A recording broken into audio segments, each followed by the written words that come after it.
근데 그렇게 해서도 살이 안 빠져. 그럼 저는 두 번째를 꼭 얘기해. 딴 병원 가라. 내 병 오지 마라. 실제로 나는 환자를 그래서 내보내. 절대로 내 병에서 약 먹지 말라고 해. 왜? 내 약이 독이 될 수 있기 때문에. 난 항상 얘기해. 내 약을 먹고 체중이 안 빠지면 뭐다? 독이다. 항상 주장하기 때문에 절대로 독을 줄 수는 없어. 약으로 살을 뺐다면 어디까지 의사가 책임을 져야 되냐면 유지를 시키고 약을 끊어주는 게까지 책임을 져야 된다고 생각해. 그럼 그 유지요법을 어떻게 하자고 주장하는 거냐면 그 몸무게에서 내 몸이 모르게 약을 끊어 가자는 거야. 6개월은 최소 걸리는데 그걸 어떻게? 쉽게 해서 우리가 비만약을 먹을 때는 하루에 3번 먹었지? 그러면 유지약을 할 때는 어떻게 먹자? 처음엔 3번. 그 다음 어떻게? 2번, 3번. 그 다음에 어떻게? 2번. 그 다음 어떻게? 1번, 2번. 서서히 내 몸을 정말 모르게. 그렇게 끊어갔을 때 내가 사실은 양약을 처방하는 의사로서 체질이란 말을 잘 쓰지 않아. 그게 거부감이 있어 실제로. 왜냐하면 체질이란 건 한의학에서 쓰는 용어거든. 그래서 나도 그 거부감이 싫어서 체질이란 말을 사실 쓰지 않았었어. 그런데 그렇게 약을 줄여갔는데 그 과정에서 환자들이 나한테 원장님 살이 잘 안 쪄요. 나 체질이 바뀌었나 봐. 이렇게 하는 환자들이 늘어나다 보니 나도 어느 순간 체질이 바뀐다 라는 얘기를 쓰게 된 거지. 그래서 기준은 체질을 바꾸는 데 있어서는 최소는 6개월이 걸리더라. 우리가 같은 얘기지. 체질이 바뀐다고 해서 우리가 몸무게가 이렇게 유지되진 않아. 어떻게 유지될까? 왔다 갔다 하지. 체질이 바뀌는 그 범주는 그럼 몇 킬로가 될까? 내가 생각하는 건 2, 3kg야. 2, 3kg에서만 왔다 갔다 한다는 건 나는 체질이 바뀌었다고 생각해. 근데 여기서 맹점이 뭐냐면 우리가 10kg 이상을 뺀 사람들은 2, 3kg가 쪘어. 그럼 그 사람은 살쪘다고 절대로 생각을 안 해. 아까도 했지 뭐라고 얘기하지? 체질이 바뀌었다고 얘기를 해. 그런데 5kg 정도를 빼는 사람들은 만약에 체질을 바꾸는 약을 먹고 있는데 갑자기 2kg가 쪘어. 그럼 나한테 뭐라고 하냐면 원장님 살쪘어. 살 빼줘. 이게 너무나 어려운 거야. 내가 분명히 체질이 바뀌었어 라고 얘기하는데 그들은 나한테 살쪘어. 살 빼줘라고 얘기한다.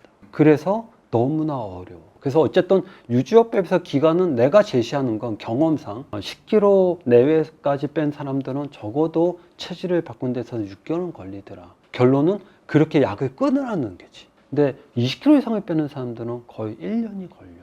1년이. 그래서 힘든 거야. 왜? 그 과정에서 살이 쪄서 포기하는 사람도 있고 그 과정에서 너무나 힘들기 때문에 그 유지요법을 한다는 게 쉬운 일이 아니기 때문에 포기하게 되는 거지. 그래서 항상 다이어트는 유지와의 싸움이야. 종종은 내가 환자들한테 미안하다고 하는 경우도 있어. 그러니까 내가 혼만 내는 의사는 아니에요. 90%는 혼내지만 가끔 내가 항상 미안하다고 할 때는 어떤 경우냐면 환자들이 왔는데 들어오자마자 뭐라 하냐. 원장님 죄송해요. 살이 안 빠졌어요. 죄송하다고 얘기를 해 실제로. 그러면 내가 봤는데 올바르게 용법대로 3번을 먹고 약도지 왔는데 살이 안 빠졌어. 그러면 하도 내가 혼을 내다 보니 앉자마자 원장님 죄송해요. 살이 안 빠졌어요. 그러면 내가 이렇게 사실 진심으로 본인이 사과하는 거 아니다. 그럴 땐 내가 사과를 하지. 내가 왜 사과를 하고 죄송하다고 얘기를 하냐면 그들은 운동 식이요법을 해서 그게 안 됐을 때 너무나 절실하게 찾아와서 왔단 말이지. 운동 식이요법이 안 돼서 찾아왔는데 내 용법대로 먹었는데 살이 안 빠져. 그럼 그들의 잘못일까? 누구의 잘못이냐? 나의 잘못이지. 왜? 내가 살을 빼줬어야 되거든. 근데 그들이 이렇게 얘기하지. 2가지 때문에 사과를 한단 말이야. 그냥 혼날까봐 살이 안 빠져서. 2번째는 나 운동시험법이 안 해서 사과하는 거야. 근데 같은 얘기야. 운동시험법이 안 빠져서 온 사람한테 운동시험법 살 왜 안 뺐냐고 과연 의사가 혼낼 수 있을까? 그건 혼내면 안 되는 거야. 반대로 의사는 사과를 해야지. 그래서 난 실제로 사과를 해. 죄송하다고. 그래서 이런 얘기를 하지. 내 병에서도 살이 안 빠지는 환자들이 있단 말이지. 난 그런 환자들한테 2가지를 요구해. 다이어트는 약만 받는 게 아니기 때문에 약으로만 살 빠지면 내가 이런 얘기 할 이유가 없어. 그럼 살이 안 빠진 경우에 특히나 2가지를 꼭 당부하는데 첫 번째, 손잡고 같이 해야 된다. 어떻게? 본인도 운동시험법 병행하고 나도 약을 고민하고 살이 뺐으면 고민하고 약을 처방해서 같이 할 수밖에 없다가 첫 번째야. 근데 그렇게 해서도 살이 안 빠져. 그럼 저는 2번째를 꼭 얘기해. 딴 병원 가라. 내 병 오지 마라. 실제로 나는 환자를 그래서 내보내. 절대로 내 병에서 약 먹지 말라고 해. 왜? 내 약이 독이 될 수 있기 때문에. 난 항상 얘기해. 내 약을 먹고 체중이 안 빠지면 뭐다? 독이다. 항상 주장하기 때문에 절대로 독을 줄 수는 없어. 우리가 메이드유 쉬운 다이어트라고 계속 주장하지만 어느 누군가한테는 대단히 어려워. 왜냐하면 나도 한 5% 미만에서는 살을 못 빼주는 것 같아. 물론 그 중에 90%는 다 병원에서 약을 먹고 내성이 온 사람들이고 아예 반응이 없는 사람들도 있어. 고민을 진짜 많이 하지. 약도 안 돼. 또 병원 다 가봤대.